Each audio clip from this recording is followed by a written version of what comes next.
I am your host, Doc Rodden, and this is Gruesome Magazine, where we review the very latest in streaming and video on-demand horror movies.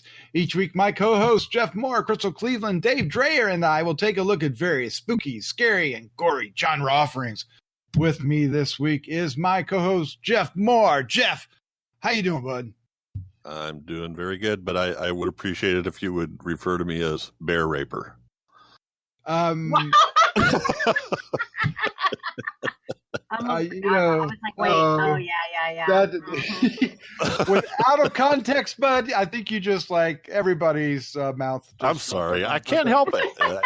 But that non sequiturs are us.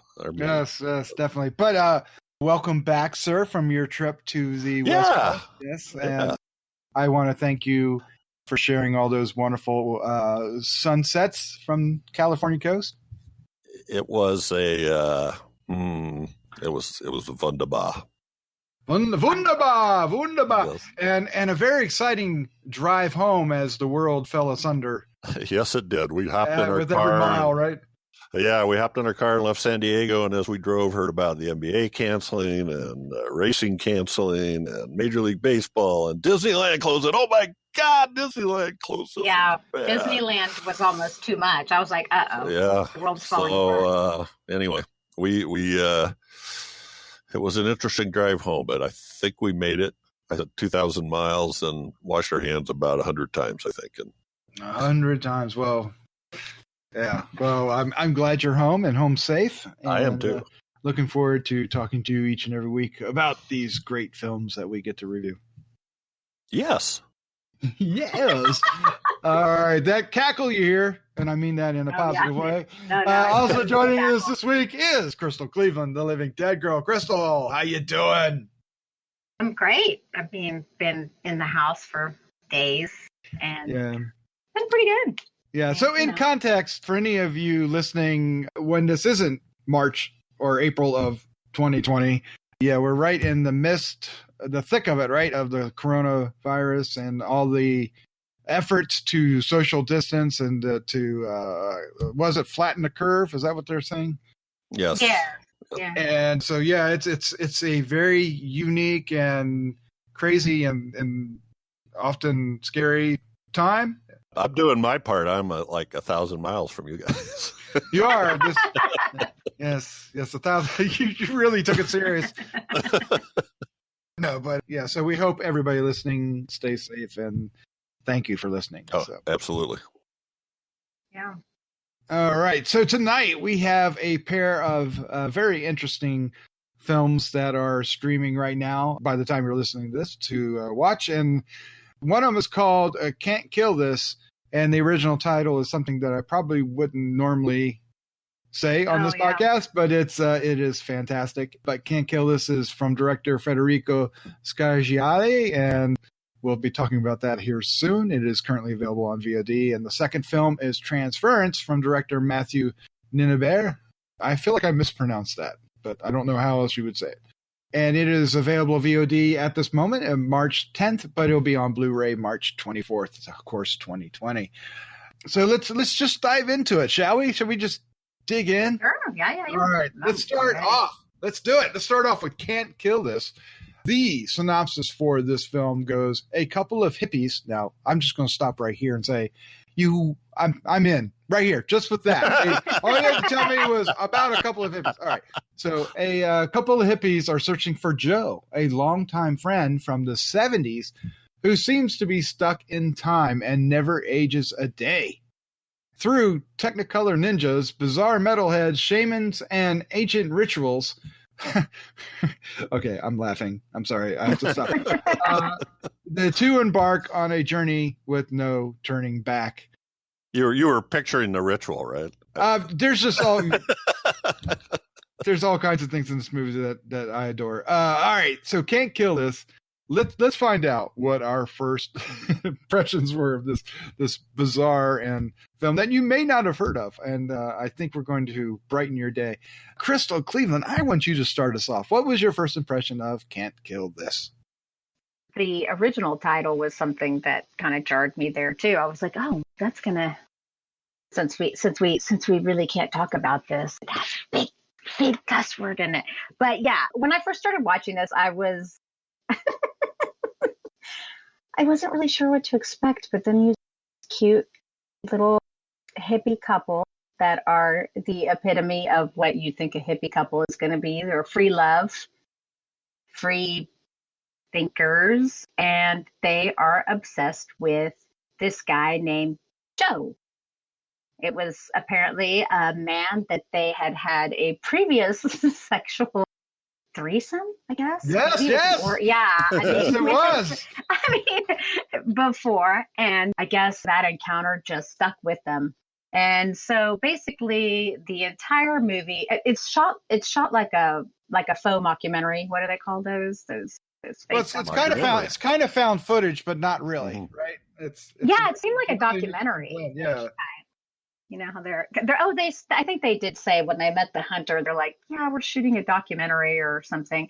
So they make this website to find this man, Joe, and they get a couple little leads. And basically the whole premise of the movie is them on this journey to find their man, Joe. And it's cute. It's funny. The characters are they're really so cute. I think every actor in the movie was really cute and funny. They have some crazy people they encounter along the way, and it's lighthearted. Now, it's not Velocipaster.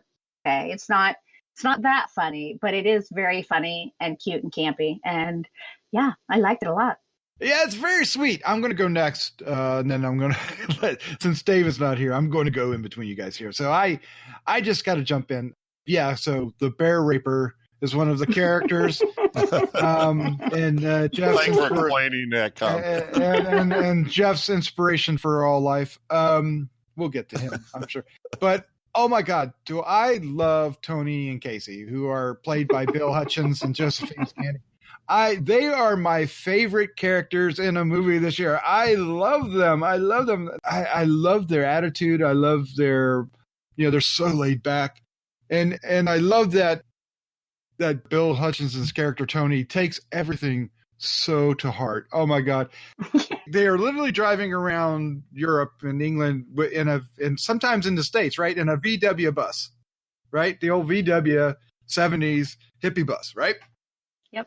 And, they encounter somebody who kind of tees them off. And the next scene is him literally hunched over the steering wheel crying. And she's like, consoling him. And it is so endearing and the best thing ever. I adored these two characters. And really, because of them, I was fully invested in this story. I wanted to know everything they wanted to know, discover about Joe.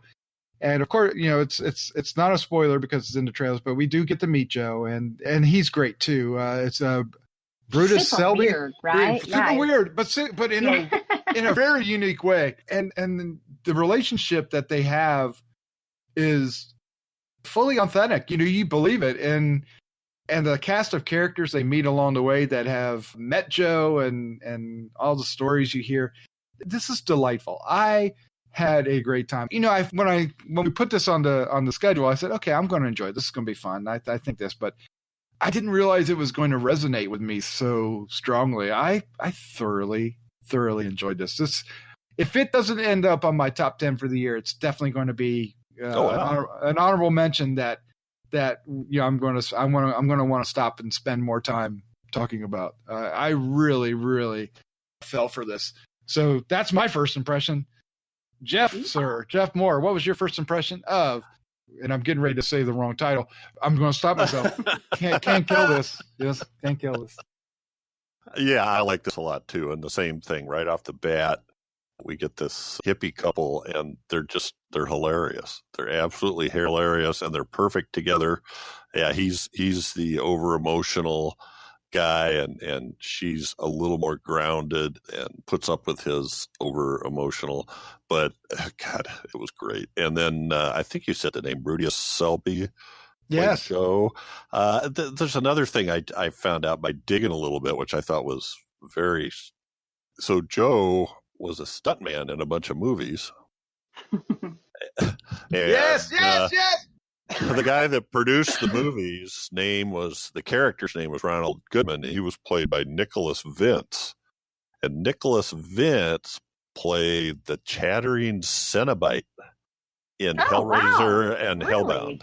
Oh my! That's funny. And he was also in Book of Monsters. Was that last year before? Yes, it was. Yes. So anyway, I thought that was interesting. And then at one point, there's this. You just gotta love this. There's this luchador that just jumps out.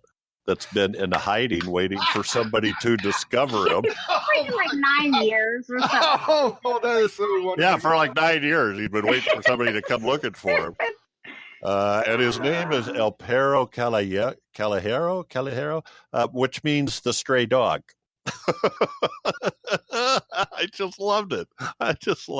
So anyway, he has a nice, ill-fitting luchador mask. But anyway, it just was a lot of fun. And I want to tell you, if I tell you too much, I don't know how much we want to give away, but I just caught myself grinning and chuckling through the whole thing.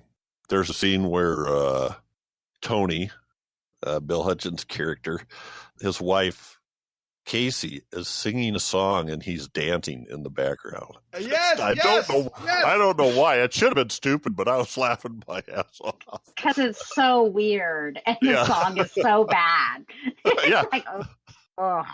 Oh, when they run into the guy, the bear raper, this guy named Sean James Sutton, and he thinks they're looking for him because he's the world's greatest hunter, even though he's only got one arm. And, then there's a story about that. But that guy was great, too. These characters are just bizarre from the English countryside. Anyway, I guess I'll stop there. But I had great fun watching this. Yeah, I mean, 'cause, throughout the movie as it progresses, you get this wonderful backstory, and it's so rich with all these characters and how they're all entangled, and they all have Joe in common. Yes, even to the point where we learn about Joe's greatest love, right? Who is the actress in the Asian kung fu movies that he was in, where he did, oh my god, and she's so pissed off. It's so funny, like when they find her and interview her, and she's so mad. Oh my god, she's so angry at Joe. It's hilarious that when they, small spoilers, they end up reuniting. Is that while we are concentrating on our hippie couple, you see them in the background bickering. You don't get to hear it, but you get to see the reactions through Tony and Casey of what's happening. It's just a wonderful storytelling and wonderful rich characters, and oh my god, yeah, it's a lot of fun. It's definitely a comedy well before it becomes anything close to horror. The horror comes in eventually. It comes down to where they're trying to kill him to rid him of, because Joe's an immortal. All right. Oh yeah. We better play that. If you look up the alternate title, the original title, it'll all come clear. It'll all be clear. You look it up. That's your. You could say F. Yeah, no. Well, that's homework assignment. This is everybody listening has a homework assignment. Go to IMDb and look this up. It's hilarious. Yeah, Google can't kill this, and you'll get a different title. Yep. So the horror isn't heavy in this, but he's an immortal, and they're just trying. He always says he's got these sad eyes and all these pictures. I can always tell by the sad eyes. And he does. He has these sad puppy dog. Oh my god! And when it just at that moment, it went right in just on his eyes. Oh, and I'm like, right there. Those are sad eyes. Like, and so they try to help him, and even down to when it comes down to a ritual to do so. And it's oh my god, it's so endearing, right? It's so endearing. And but it shows you how innocent and sweet they are, because to do the ritual, they go to a person that they should not be going to. And it's a big surprise, and I love it. Yes. At least for them, it's a surprise. She's like, she thinks someone's a home wrecker, and oof, hell hath no fury. Definitely. It's a wonderful story like that. But so, Crystal, jump in here. Do you think horror fans will love this? Is there enough? Oh yeah. Yeah. We have a huge. Okay, when you said there's not much horror, I think there's a lot more horror in this than some of the. There is a huge sequence of ways that they try to kill him. And so there is a lot of gore, actually. Yeah. For about several minutes, they have like... And some direct references to horror movies. Oh my gosh! Oh, yes, Was yes. it so good? No, because we're gonna take Not going favorite there. scenes and stuff. Taken. But yeah, there's definitely some. And then actually, what happens at the end is pretty horrifying too. You know, the whole thing is. Yeah. Yeah. Yep. Yeah. It absolutely Kind of is. sad and sweet, and well, that makes sense. That's the only way it could possibly go, because the innocence, the innocence of the hippie, so sad. But it does make me wish that there was a weekly television show with these two leading up to this. My God, I would watch it. I would be so addicted. Jeff, what about you? What do you what did you think of the running theme in this? The relationship between this couple and their admiration and desire to find Joe, and what all that led up to. It was great. They started off with, didn't they see they saw a newspaper clipping or something with his face on it, and he was supposed to have died like 30 years ago or something like that. 1970 something. I liked it. The quest was interesting. Even starting off, it was just weird. First they go across that weird little bridge, and there's the guy standing there in a raincoat. Yes. Which was funnier than hell. Which is when Tony gets his. He was so mean to us. What did I do? I didn't do anything. I don't know anything. Yeah. So anyway, and this guy, I got to check this guy out. Yeah, I mean, he was in Human Centipede 2. Oh yes. Right. Yes. And 3. Was he in 3 as well? Yes. I have no idea who he played in either one of them. I don't either, because I haven't seen them. He was in something called Saint Dracula 3D. I have no idea what that is. Right? Oh man, these the devil complex. Yep. Your flesh, your curse. Yeah. What was the other one I saw? Oh, Curse of the Blind Dead.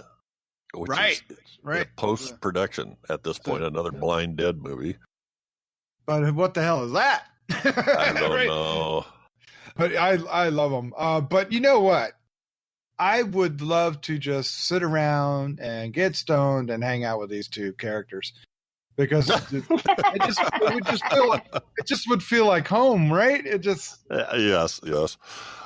They were trapped in time, most definitely.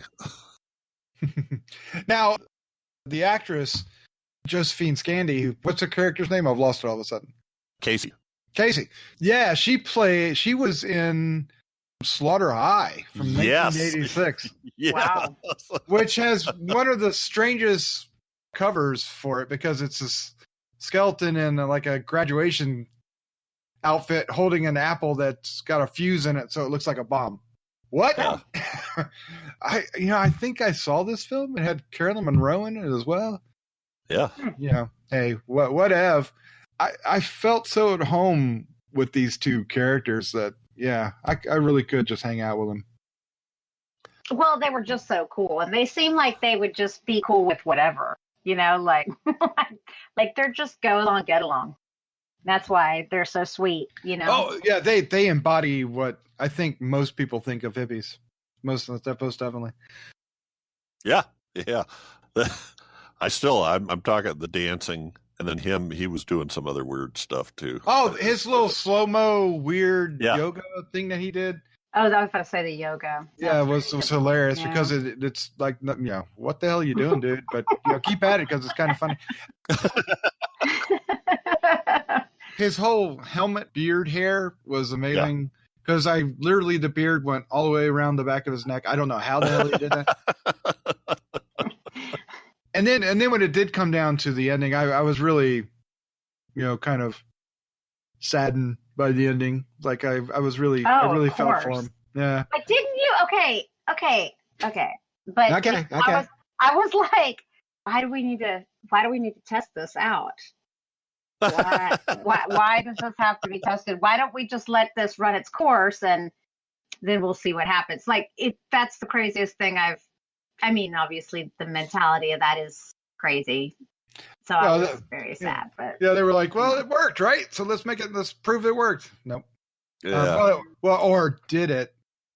We'll talk about that offline, because to do so would spoil it. But let's go ahead and wrap this one up and give our final thoughts, our score and favorite scene for Can't Kill This. Crystal, you are up first.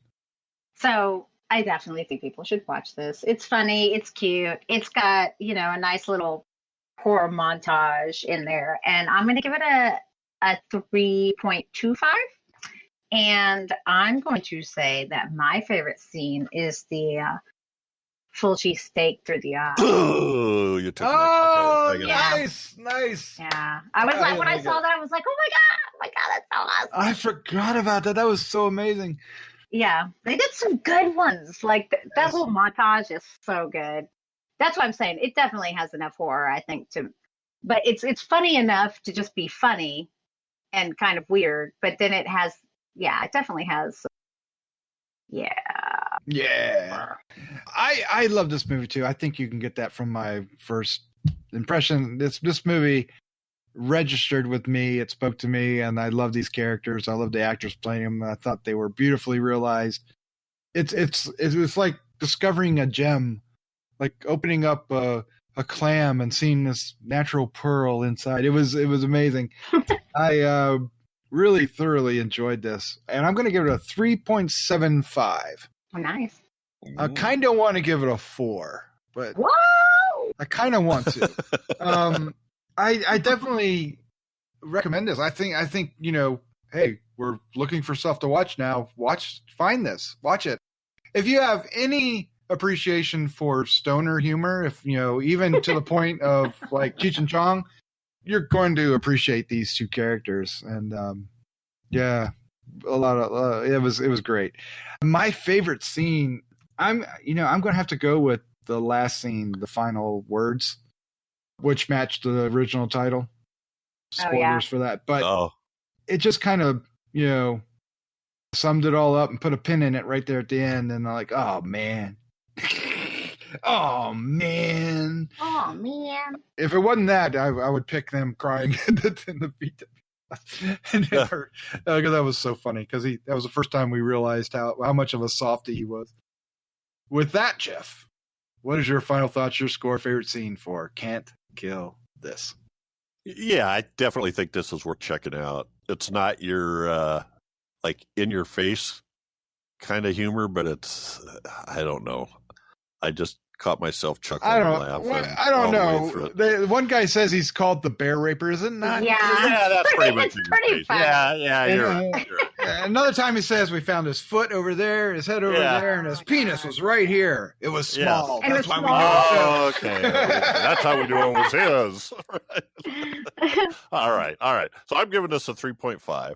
And this is a pretty good thing to check out in these times. It's got some good humor, sort of a little bit of a downer ending, so a little bit of warning there.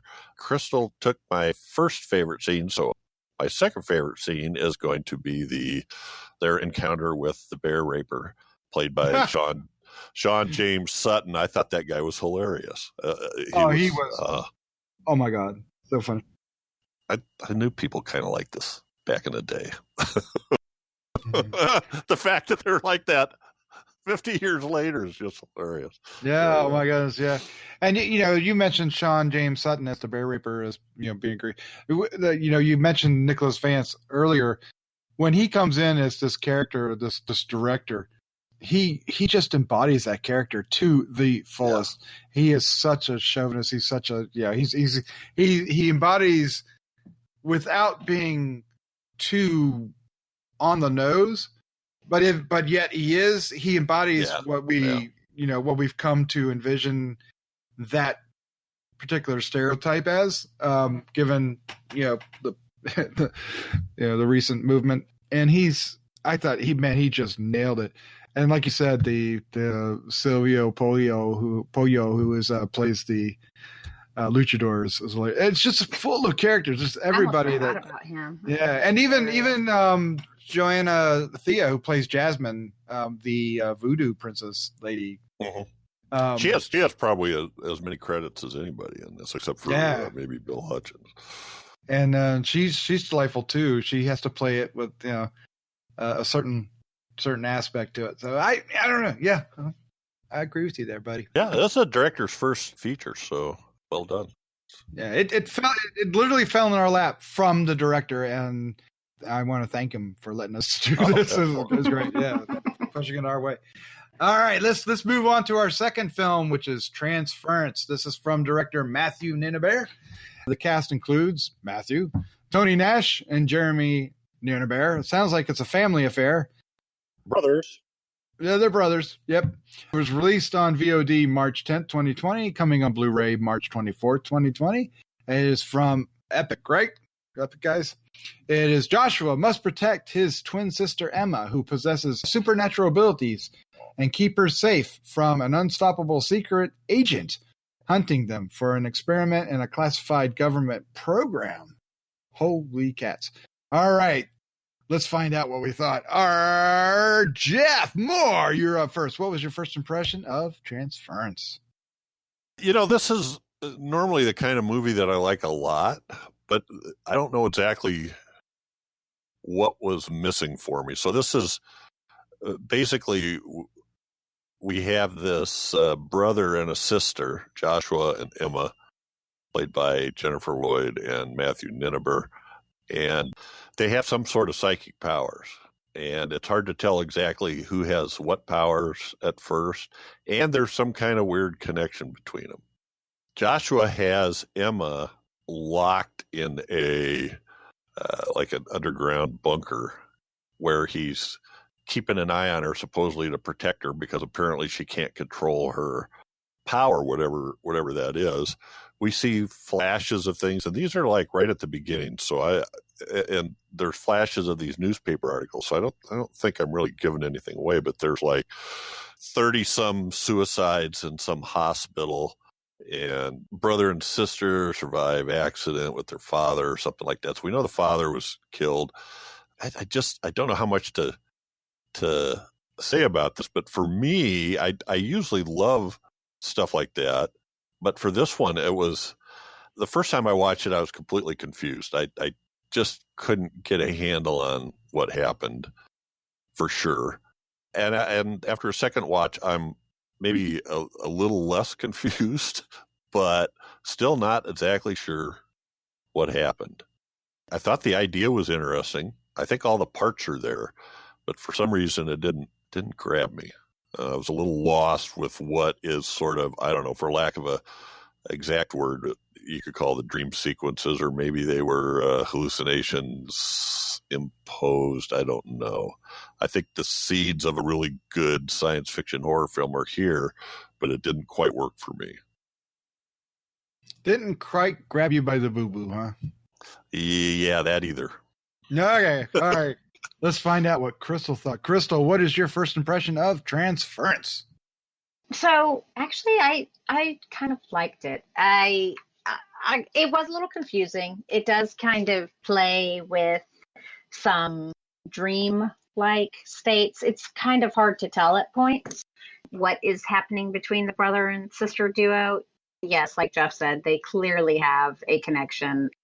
He apparently can take a punch, and she is, since we find out in the beginning anyway, she is telekinetic to some degree of some sort. And he has her locked up, like Jeff said, so that, I guess, to protect her, because apparently she can't control herself. I guess he can. But it's weird because you kind of see him out, and he has his little outbursts as well. I mean, it was shot well. Mm-hmm. The acting is good. I agree with the story. It's kind of strange in the way that it's told, and honestly, it's kind of difficult to understand at points. Overall, it's simple, but it's also not simple, because what's really happening and what really happened and where do we wind up is a little confusing. But I mean, I found it entertaining, and yeah, and I think some of the effects and stuff were kind of cool. I mean, they have another character that comes into the film who is clearly trying to drive a wedge in between the two and, get in with one of them. I guess they've had the brother and sister have had such a bond that when anyone else comes into it, it's kind of a weird situation.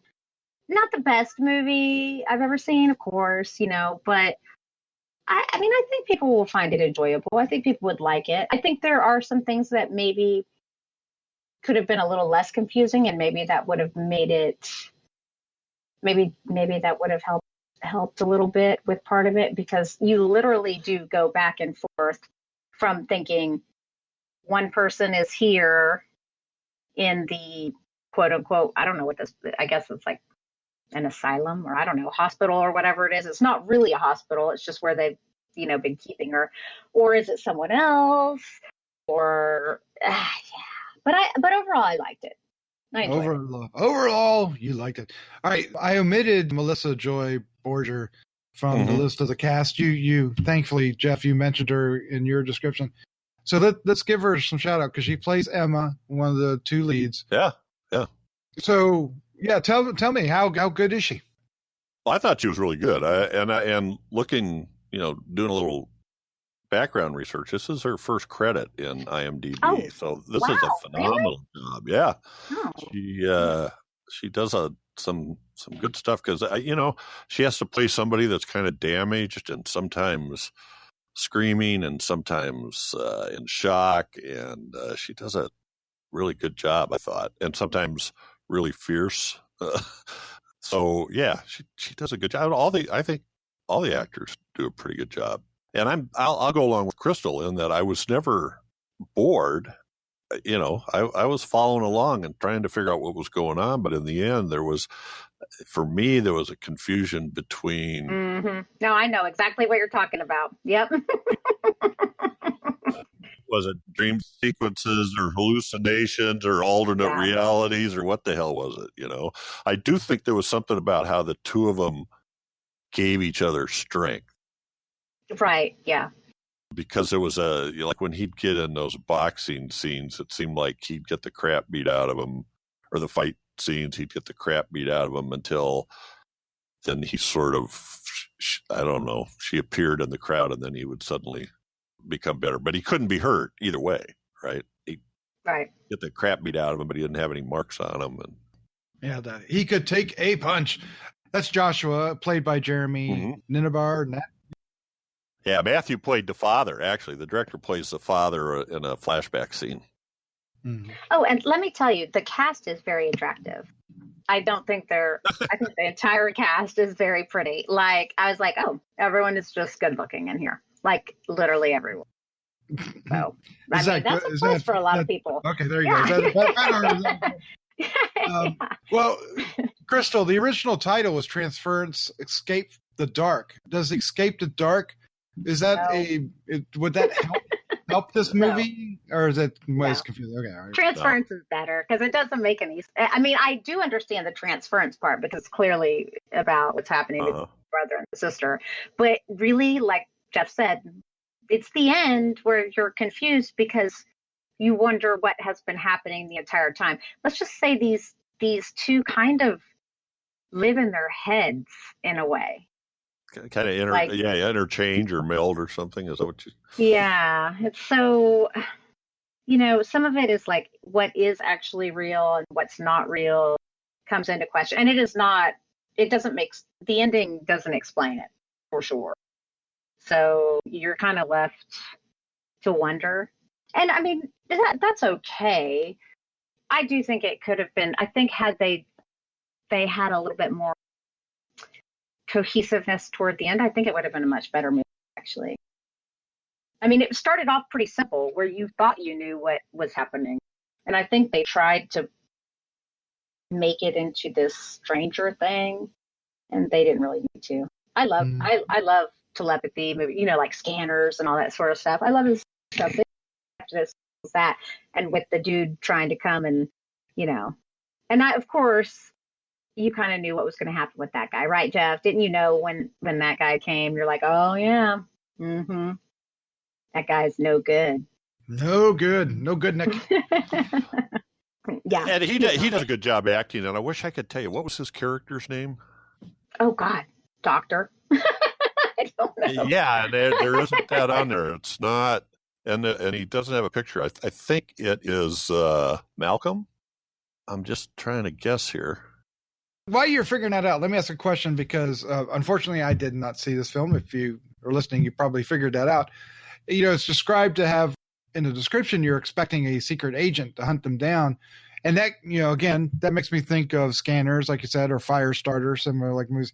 Is that kind of what we're thinking here, or is it? It is along those lines. Yeah, it is. But like I said, they bring in this other element where you're questioning the reality of it all, what's actually happening.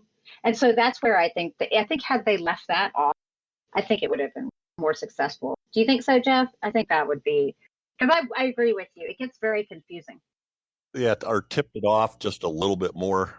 It's kind of told from Joshua's point of view, I think. And then it switches, and then it switches. It's like, what? And so literally you have someone in a chair and then it'll switch to someone else in the same chair. So who's really in the chair? We don't know. I'm trying to say it without telling what it is, but that's basically the question. Is this a case where it's there, but it's hard to mine out, or is it in the director or writer's head and doesn't translate onto the screen? I think maybe that's it. Mm-hmm. Yeah, me too. The latter? Okay. Yeah. So to expand upon that, Doc, I think that they thought maybe this came across as being clearer, but it didn't. I don't think they were trying to necessarily mislead and confuse. I think you're right. I think it just didn't quite translate into what they I think they knew what they were trying to portray. It just, and maybe that's okay. Sometimes it's okay. Yeah. You can make your own thing of it. So the guy I'm trying to come up with is Aaron Timlin, who is a co-writer. He played the sort of the third guy that you said was Doctor. I think his name was Malcolm. And I thought he did a good job because he starts off portraying this kind of goofy doctor that's sort of odd mannerisms and stuff, and then becomes this other thing. And so I thought he had a good range with that. I do too. And like I said, it was shot well. It looks good. The acting is good. I feel like it all flowed well. It's really just about, I think, the cohesiveness of the story. It's a pretty muted palette too, which I think fits the setting or the story of these psychic issues. Yeah, it's got like a cool tone. Yes. Yeah. It's pretty. I think honestly, Doc, I'd really be interested in what you think about it. Admittedly, I had seen where Jeff had said in our chat, "Oh, it was a tough one," and I was like, "Oh God, I hate this movie."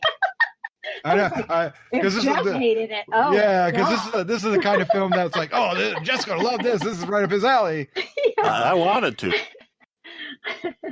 There's a lot of atmosphere. There's a lot of psychic stuff. I guess it maybe expected me to be smarter than I was.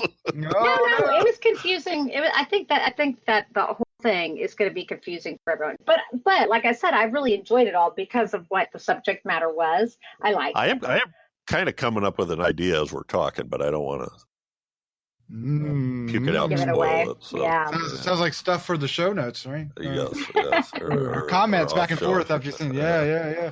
Well, it's described as a sci-fi. The poster, implies a skull in the reflection for this girl on the poster. So this is a question I like to ask, and sometimes it rubs Jeff the wrong way, so I'm going to ask Crystal. Is there content in here that horror fans will like? Yeah, I mean, the horror fans that like Scanners and Firestarter, absolutely. Like, it definitely does have a sci-fi element. There is a horror aspect to it, not necessarily of death. I don't actually think there's a single death, actually, but there is a lot of people getting beat up. There is, the aspect what people would do with their powers. It's not as horror filled as Brightburn, where that kid just goes on a rampage. He's like a serial killer, but it does have elements of that. Definitely sci-fi horror type. That's, yeah. So you put it, if we were to put it in a box, which we hate doing, but you put it in like the scan, like I mentioned earlier, Scanners, Firestarter, Brightburn. Stuff like, okay. Well, Brightburn, I put Brightburn in horror for sure. Yeah, it's telekinetic. Yeah, that kid was. All right. So for Jeff, we mentioned that we thought this was made for you because you love the sci-fi and you like what we call the WTF films, and this one seemed to be right up your alley. And that's we tend to choose stuff that will reach to one of the four of us. You've confessed it missed the mark. What elements of the film hit the mark? Could it be the acting, the directing, the cinematography? Yeah, I think the directing was fine. The acting I thought was really good. It looked really well. There's some good effects in there. Where people are thrown through the air. And there's violent things that happen to them. And the pieces, the story. If I told you the story verbally without the dream sequences, I think you would, or whatever, the parts that we can't figure out, that you would think this is an interesting story. I think.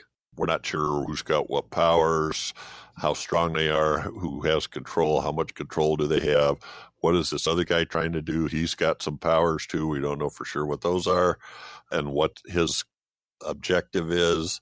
So all that stuff, I think, makes a good story. And their background, this idea of she's in the hospital and she tries to commit suicide and 30 some other people in the hospital try to kill themselves at the same time. And this includes like nurses, and it's not just patients and people in the waiting room. And that's why he grabs her and takes her away and hides her away, because he says somebody's going to come and grab her and they're going to start poking her, and I don't want people poking my sister. All brothers say that. But you know what I mean, poking inside her head. I don't want people digging inside her head, right? So studying her. So all that stuff lays out a really good story, but I got lost in some of the I can't think of the word I want, hallucinatory type stuff. And that's where I think a lot of the whole issue comes in, where it becomes confusing and convoluted. The main part of the story is, whose story is it? I guess it's both of their story, really, ultimately. But who's the one in power? Who's the one in charge? Maybe it's not the one you think, Right. And I think they thought this would be a real coup, and it would be like, oh, look, they just pulled the flip-flop on you, but it didn't translate properly. Like it was not shocking at all. I just thought it was weird. Unfortunately. You know how sometimes you're like, oh, whoa, what? Instead, I was like, oh, I guess. Yeah. I guess. I'm with you. Mm-hmm. A little tweaking needed. All right, let's wrap this up. Let's give our final thoughts, our score, favorite scene, Transference from director Matthew Ninaber. I am going to have to learn how to pronounce your name, sir. Sorry. Jeff, start us off. Yeah, I'm in the end, I'm glad I watched this, and I'm usually okay with films where I can't tell what happened for sure. Leave it kind of open, and I'm still kind of wrapping my head around that. But if you like that kind of stuff, the science fiction like Dead Zone or Firestarter type thing, I think you'll find it interesting at least. I'm going to go, what am I going to do here? I'm going to go 2.5, and I'm stealing this. I'm taking the final scene, very final shot, which is after a title splash comes up. Oh, dang it. Is this the bullet? Is that the one? Yeah. Yeah, dang it. Yeah, that's a good one. So that was a real shocker. That was a shocker, and it made me go, "Oh wow, yeah." Okay, actually, I like that too, Jeff. I like that too, Jeff. Like that was one of my favorites. I was like, "Oh, okay, that's cool. That's why could we have more of that? More of that?" Yep, I approve. Yep. Well, Crystal, you have the floor. So give us your final thoughts, your score and favorite scene for Transference. I think this movie was fun. I think people like it. If it's coming on, definitely catch it. It's worth a watch. It's well made.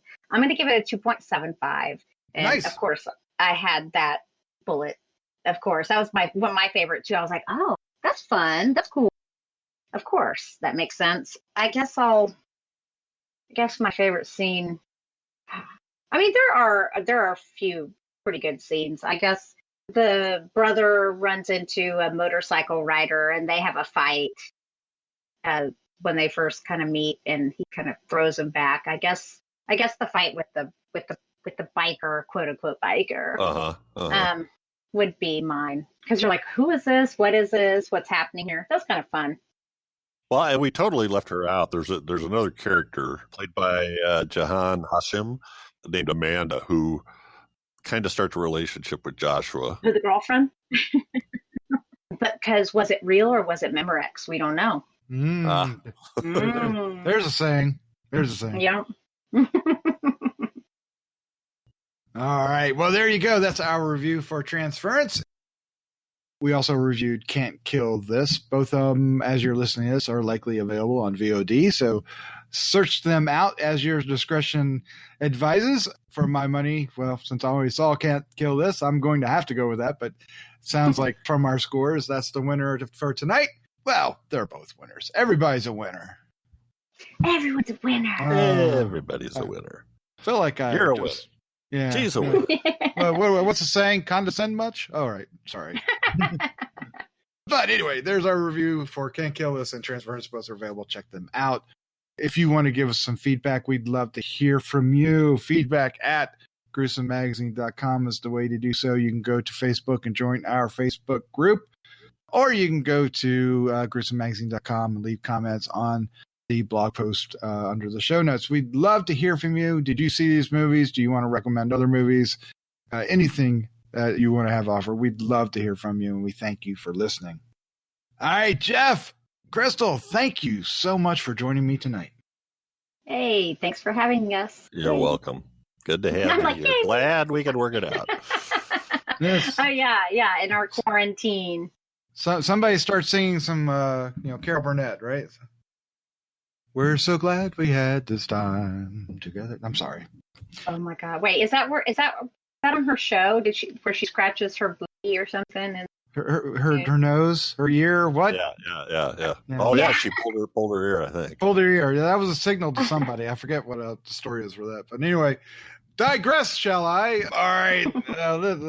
We're getting tired. That's what's happening, folks. All right. Yes. Let's say goodnight. Good night. Good night. Stay safe. Yes, absolutely.